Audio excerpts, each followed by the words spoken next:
How to fix GoodRx cannot log in. To fix the GoodRx cannot log in error, first of all, you simply have to make sure that you have a stable Wi-Fi connection. If you don't have one, simply switch to a better network.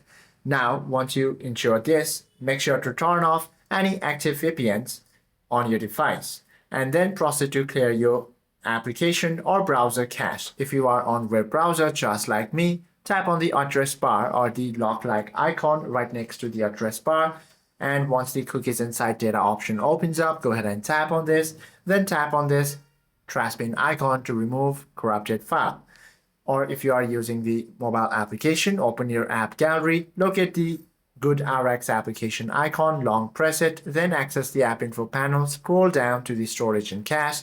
From here, you can clear the cache and relaunch the GoodRx application, and your problem should be fixed. Hope this video helps you out a lot. If you have any questions or queries, do comment down below.